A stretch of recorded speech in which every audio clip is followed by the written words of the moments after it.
अगर तुम भी लोगों से हेल्प मांगते वक्त ऐसा बोलते हो कि भाई प्लीज मेरी मदद कर दे यार, मैं तेरे पैर पकड़ता हूँ, या फिर ऐसा बोलते हो कि मैंने तेरी मदद करी थी अब तू भी मेरी मदद कर, तो कहीं ना कहीं तुम अपने आप को कमजोर दिखा रहे हो, जो आगे चलकर तुम्हें बहुत महंगा भी पड़ सकता है। Welcome to the law number 13 by the 48 laws of power. When ask for help, appeal to people self interest, never to their mercy और ग्रेटिट्यूड। जब भी किसी इंसान से मदद मांगो तो दया और एहसान के भाव से मदद मत मांगो। जिस भी इंसान से तुम मदद मांग रहे हो उसे बताओ कि मेरी मदद करने से तुम्हें ये फायदा होगा, ये बेनिफिट्स होंगे, जिससे लोग तुम्हारी मदद करने के लिए अपने आप आएंगे। हमेशा याद रखो कि लोग तुम्हारी मदद सिंपैथी या फिर दया के भाव से कम करते हैं और अपने बेनिफिट या फिर फायदे के लिए ज्यादा। तो अब बात आती है कि मदद कैसे ना मांगे। फर्स्ट, मर्सी अप्रोच कभी भी यूज मत करो। प्लीज मेरी मदद कर दे, मुझे बहुत जरूरत है, ऐसा कहने से लोग तुम्हारी मदद नहीं करेंगे, क्योंकि इस चीज में कोई फायदा ही नजर नहीं आ रहा है और इस तरीके से मदद मिलने के चांसेस ही सिर्फ 3 से 4% होते हैं। सेकेंड,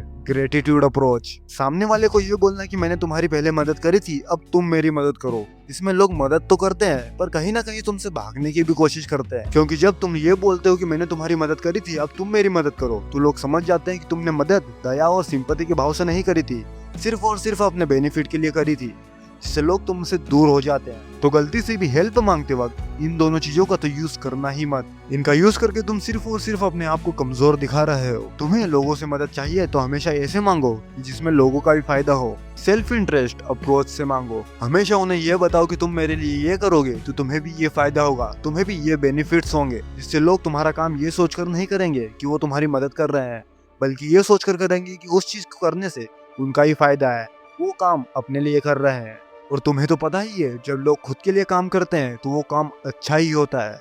एग्जाम्पल के लिए एक चित्रकार था जो राजा से मदद मांगने के लिए आया और वो राजा के सामने बहुत गिड़गिड़ाया, राजा के पैर तक पड़े, पर राजा ने मदद करने से मना कर दिया। और उसके बाद एक और चित्रकार आया जिसने राजा से भीख नहीं मांगी। उसने ये नहीं बोला कि राजा प्लीज मेरी मदद कर दीजिए, उसने ये बोला कि राजा आप मेरी मदद करिए और मैं आपका नाम चारों दिशाओं में अमर कर दूंगा, मैं आपके ऐसे चित्र बनाऊंगा जो लोग देखते रह जाएंगे। और राजा मदद के लिए मान गया, क्योंकि इस बार राजा का भी फायदा था।